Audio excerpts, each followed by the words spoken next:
Well, here we are at the end of the course. This is our last lecture. We began back in Lecture 1 with the historical roots of cosmology. And since then, we've travelled to all manner of places, out to the visible horizon and back to the beginning of time. And now our journey is over. We've arrived back here at the place we started, here on Earth, in the human world. And I want to spend this last lecture exploring two themes that, each in their own way, weave the cosmological realm and the human realm into a single thread. In the first theme, I want to bring the remarkable phenomenon of human understanding into the cosmological story. Basically, how can something that emerges out of the atoms and forces of nature, ourselves, ultimately come to understand such a vast and alien realm? Phrased a little bit more poetically, how can the universe understand itself? The second theme, I want to start from the fact that traditional creation stories have always played an important role in human cultures. The question is, can our modern cosmological story play a similar role in modern society, with a strong emotional, poetic, and even spiritual dimension? Now, before I launch into these two themes, I need to make the obvious point that I'm going to be walking well outside my own area of expertise. After all, I'm neither a psychologist or a sociologist, nor a philosopher or a theologian, all of whom may, in one way or another, think about similar kinds of questions. But I feel these are sufficiently important themes that we really shouldn't ignore them in a course of this kind. So just please accept that these are going to be my own reflections, and hopefully they may at least give you some food for thought. So let's begin with that first theme, or question, which I think is nicely summarized by Einstein's famous quote: "The most incomprehensible thing about the universe is that it is comprehensible." Einstein was puzzled about why nature yielded to our understanding. Now, in our cosmological context, we might rephrase the question in slightly simpler terms. Why can our minds, which have been constructed in this tiny and extremely unusual corner of the universe, somehow grasp and understand utterly alien processes that are unimaginably remote in space and time? But of course, that's just the point. They are imaginable. In fact, at times, the cosmological story has seemed almost too familiar to be credible. For example, do you remember in Lecture 13 that the young universe shifted through rainbow-coloured skies and evolving harmonic sounds? Now, even allowing for the fact that I tend to cast things in human terms, doesn't that situation sound suspiciously just a bit too close to being humanly recognisable? This bizarre level of familiarity raises a rather depressing possibility, that our apparent comprehension of the universe may in fact be an illusion. Somehow, both the intuitive and scientific descriptions of the universe are so deeply human that they reflect more our inner imaginative world than the outer objective world. In other words, maybe we are making the universe in our own image. Well, although there may be some truth to this, I want to explore a different perspective that suggests we can in fact have an authentic comprehension of nature, and actually why we might expect to find familiar things in extremely remote places and times. Now, this perspective starts from a very simple fact. The world we experience is not the real external world, but instead it's a reconstruction of the external world inside our heads. Just take in your surroundings for a moment. Right now, the TV, my voice, whatever else is in the room. It all feels so clearly to be out there, but it isn't. The image you're looking at and the sound you're hearing right now are in fact located deep within your head. They've been reconstructed by your brain using information sent by your eyes and ears. Now, of course, there really is a TV out in front of you, and there really are sound waves coming from it. But you never perceive these directly. You're always one step removed. We all live in, we all inhabit our own reconstruction of the external world. Now, this rather profound truth has some wonderful implications for how we might be able to understand nature. Let's first ask how this situation of brains making representations of external reality might have come about. It's actually not too difficult to see how, as long as you view us, and pretty much any organism with senses, as having gradually evolved in the classic Darwinian sense by adaptive evolution. Basically, for organisms to survive and thrive in a complex environment, they must develop senses and a brain that together build an accurate replica of the outside world. This replica is then rapidly and automatically perceived so that the organism can act appropriately and thrive. Now, in order for this all to work at all, there must be a pretty good correspondence between the inner replica world and the external real world. Otherwise, of course, we'd walk off cliffs or into the mouths of predators. So, and this is the important part, because of this match between the external and internal worlds, many of nature's real physical qualities get brought into our inner world, where, over millions of years, we've developed an intuitive understanding of them. Now, although this explains why we have an intuitive understanding of our local environment, how can this understanding extend well off the Earth and into the cosmic realm? The answer is that the laws of nature permeate the universe, rather like space itself. And even our unusual little terrestrial corner contains a lot that is cosmically relevant. So let me give you a few examples of how evolution in our own terrestrial, local world has equipped us to grasp the remote cosmic world. So right off the bat, evolution has occurred on a stage made from simple Newtonian space and time. And this is essentially identical to 99% of cosmic space and time, from the nanometer world to the million light-year world. So our ability to feel and sense location, distance, size, shape, speed, and so on, all crucial to survival, provides us with a toolkit of intuition that is adequate to grasp many of the geometric and dynamic qualities of stars and galaxies, as well as cells and molecules. As we move through our daily environment, we're also constantly experiencing forces, pressures, energies, temperatures, gravity. Things fall and accelerate and do damage when they hit the ground.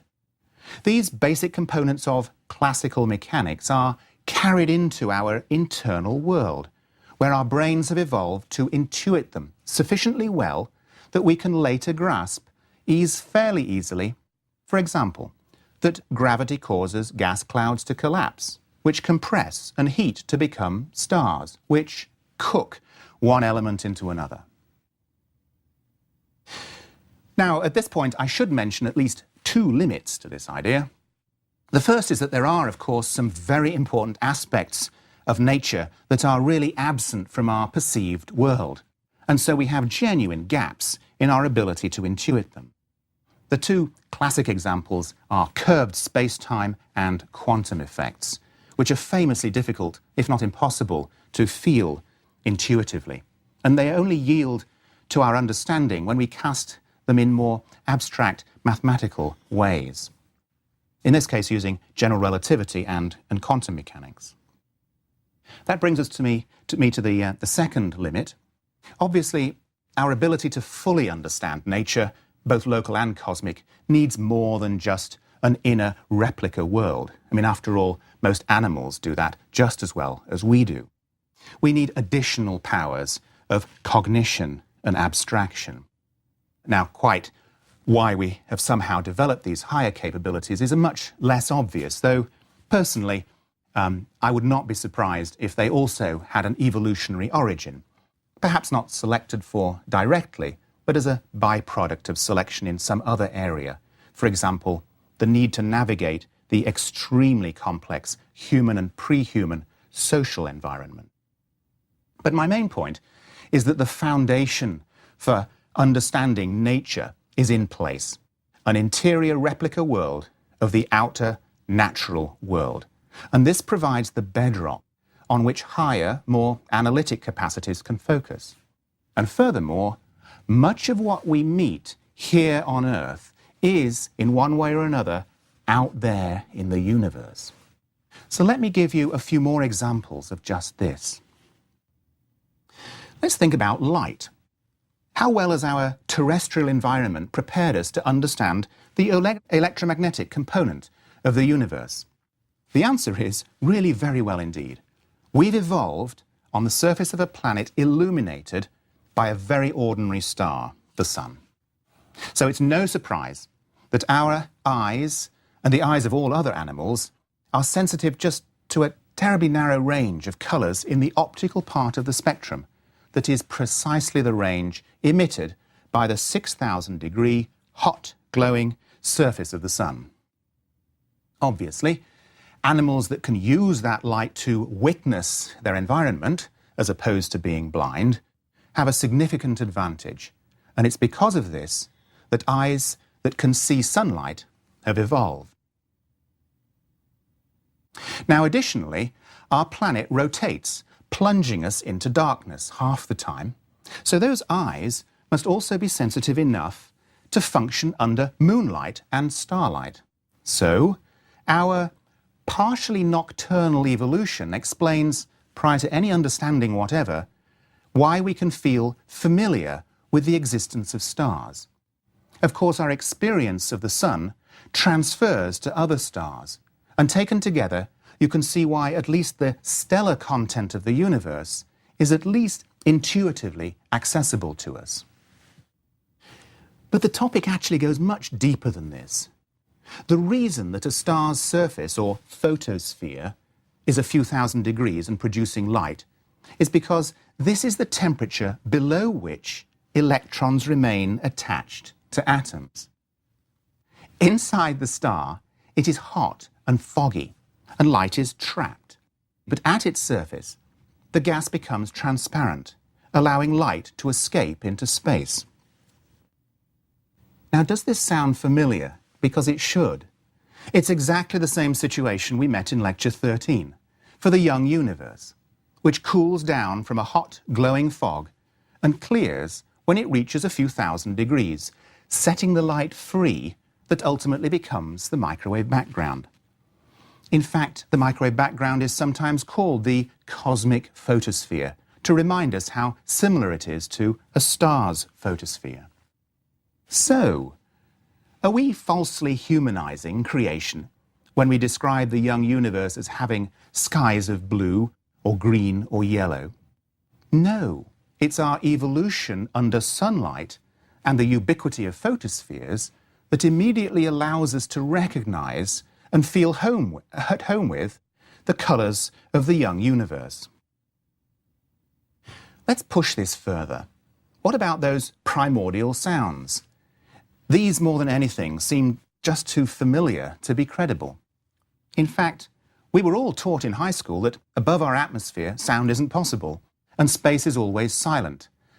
But this is true only if you demand human ears to hear sound. In fact, almost everywhere in the universe, you'll find a dilute gas of some kind, and more likely than not, it's being pushed one way or another by something, and in response to those pushes, pressure waves move. This happens inside stars, through stellar winds, across galaxies. Sound waves move. And they also move, of course, in planetary atmospheres, where they carry enough information to guarantee that evolving organisms will find ways to hear them. So our experience of sound, arising from evolution within the Earth's atmosphere, immediately allows us to grasp an enormous range of cosmic pressure waves, including those moving in the hot, thin, atmosphere of the young universe. Okay, but what about the harmonics? Why should anything like a musical instrument exist back then? Well, remember that harmonics arise when anything of fixed size or age vibrates. So in a sense, nature is actually filled with musical instruments, caves, animal voices, atoms, planets, stars, and even the young universe. They all vibrate with sets of harmonics. Now, I'm speculating here, but I suspect that it's our voice cavity and the evolution of language that's resulted in our sensitivity to harmonics, and possibly even the creation of music and musical instruments. Once again, our evolution in a natural, physical world brings its qualities into our senses and then into our minds. Sound and harmonics are just two more of these qualities, which we can immediately recognize when we find them out in the cosmic realm.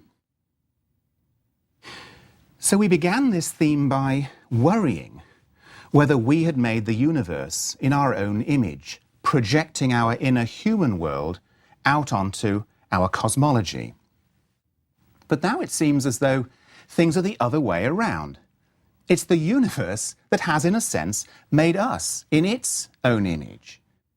Evolution generates organisms with an inner experiential world that corresponds quite well to the outer objective world. And this correspondence guarantees that if these organisms develop sentience, they can comprehend nature in both intuitive and abstract ways. Also, since evolution occurs in a cosmic context, on a planetary surface, under an ordinary star, and since nature's laws permeate the entire universe, then our terrestrially evolved brains are in fact reasonably well equipped to construct a rich and accurate cosmological story, in which even remote parts can seem surprisingly familiar. This, I think, is an utterly wonderful notion, that nature, by allowing us to evolve on her own stage, has ensured that we are also able to speak her language and comprehend her play, not just close to home, but throughout her realm, from atom to galaxy, from cosmic dawn to the emergence of life. This idea has, I think, enormous emotional appeal as well as intellectual appeal. And this brings me to the second theme for this lecture, which is to ask whether modern cosmology can provide the kind of emotional messages that traditional creation stories have always done. Just think of the many roles traditional creation stories play.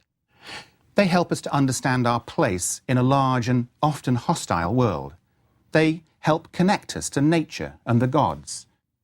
They can make us feel special and chosen. And they can even include a moral component that helps us live out our lives wisely. So can modern cosmology provide at least some of these qualities? My own view is that it can. Now, to begin thinking about this, it's useful, I think, to reflect on how today's society tends to view nature itself and our scientific exploration of nature. My impression is that nature, particularly non-biological nature, is for the most part viewed in non-emotive, impersonal terms. I mean, atoms and rocks are just there.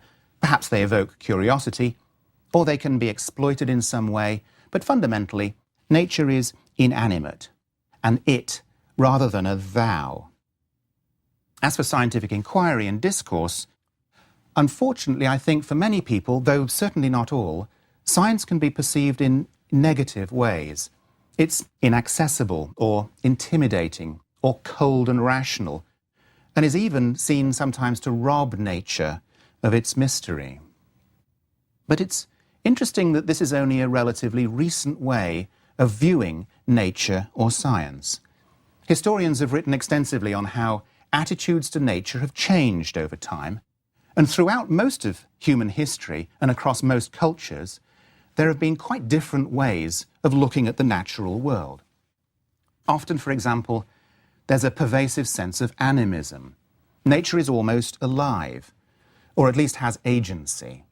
Maybe it's maternal and nurturing, or perhaps hostile and destructive. But quite generally, nature is viewed with reverence and respect, a sense that it is older than us and will be here after we're gone. And this gives it a status that is essentially divine. So what qualities might we look for in modern cosmology that could reconnect us to nature in the kind of ways that traditional creation myths have done in the past? Perhaps the most obvious qualities will be those that inspire awe and reverence. These are present in great abundance. In fact, pretty much every subplot of the story, every lecture in this course, has something that is just stunning in its power or speed or enormity or minuteness. As telescopes improve, we just continue to be amazed at the beauty and majesty of the galaxies or nebulae or almost everything we look at. So the capacity to inspire awe and reverence is undoubtedly present in modern cosmology. But to my mind, feelings of awe and reverence are not the key emotions we're looking for in a creation story. They're just a little bit too highbrow. By far, the kinds of emotions with the most currency for humans are ones of relationship, and even more so, kinship and lineage. We really are built to respond to these themes. So it's not surprising that most creation stories, and most stories in general, are framed in terms of relationships and connections to families, to ancestors, to enemies, to the gods. And because of this, they have an immediate resonance with us. We feel their message much more vividly. So can we find opportunities to feel connection and kinship in modern cosmology? I think the answer is yes, we can, as long as we choose to cast things that way, a bit like I've tried to do in these lectures. Just think back over them. In lectures 23 and 24, we found a deep connection to the stars. In a sense, we're descended from them, since our atoms were made inside them. But they were also dependent on us, since making our atoms allowed them to stay alive and keep shining. So knowing this, we can look differently at the stars in the sky. We can feel connected to them. They are, in a sense, our kin. We can also feel a much broader sense of lineage to atomic matter in general. It's only one of the 5 cosmic components. Like 5 very different family clans, the others are alien and mysterious with very different customs and practices. For example, we can feel no immediate connection with dark energy. It's ghostly and aloof. But the gas making the sound waves in the young universe, that's our stuff. That's our clan. We know its nature intimately because ultimately it becomes us. In the same way that here on Earth we can expand our sense of kinship from family to nation to mankind and even to the environment, so we can expand our sense of kinship with the other components of the universe. So as we learned in lecture 33, we were all created out of gravity during inflation. We all have a common ancestor. We're all essentially the same stuff, energy. Our energy just happens to be locked up in matter. We can even forge a connection to the microsecond-old universe by remembering that the energy of the cooling fireball got locked away inside matter at that time. Take your hand and look at it. In your mind's eye, unlock that energy briefly. A hydrogen bomb inside your fist. And right there you have the microsecond-old universe. It's there in your hand in modified form, locked away from a time when everywhere had that incandescence. Perhaps the greatest sense of kinship I introduced a few minutes ago. Evolving within nature has shaped our intuition in such a way that we can understand the cosmological story. It's almost as if we're nature's children, born speaking her language. With this new sense of kinship can come a feeling of love for the universe and a feeling of being at home in it. This is, of course, nothing new. People have felt bonded to nature in all ages, often via spirits or gods. But my point is that one can maintain these feelings within a more modern, essentially secular, cosmological paradigm. Now, something that is obvious from all these examples is that the relationships we have are with inanimate things. Atoms and galaxies are not, after all, conscious things. But one of the more powerful and appealing aspects of many creation myths is that there are human or superhuman characters in the story. So this raises an interesting question of whether or not one could ever recast modern cosmology in anthropomorphic terms.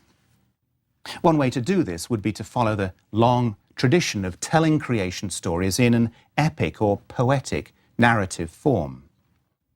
Now, I hesitate to flesh this idea out too much because I really don't know how it might look.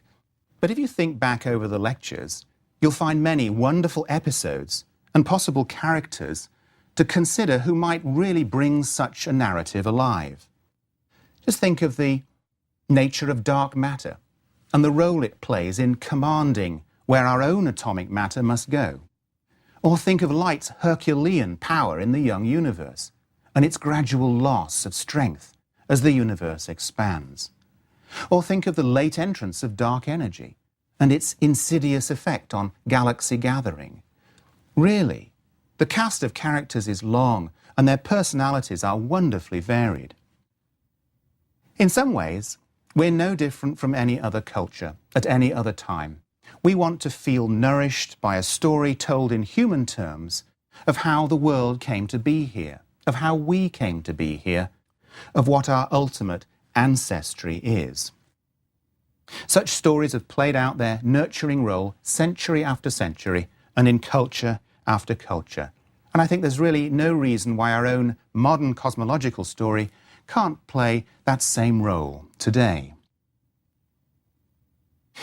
So in the absence of any contemporary cosmological narrative, I'm going to close this lecture and this course with a poetic expression of the deep connection we have with nature, one that was written in 1687 by the English poet John Dryden. It's the first verse of a poem called A Song for St. Cecilia's Day, and it celebrates St. Cecilia, the patron saint of music, and supposedly the creator of the organ. Now, of course, the poem isn't scientifically schooled, and it has a rather different agenda to ours, but it picks as its central theme something we've talked about many times in these lectures, the primacy of sound and its role in creation. I hope you like it. From harmony, from heavenly harmony, this universal frame began. When nature underneath a heap of jarring atoms lay and could not heave her head, the tuneful voice was heard from high, "Arise, ye more than dead." Then cold and hot and moist and dry in order to their stations leap, and music's power obey. From harmony, from heavenly harmony, this universal frame began. From harmony to harmony, through all the compass of the notes it ran, the diapason closing full in man.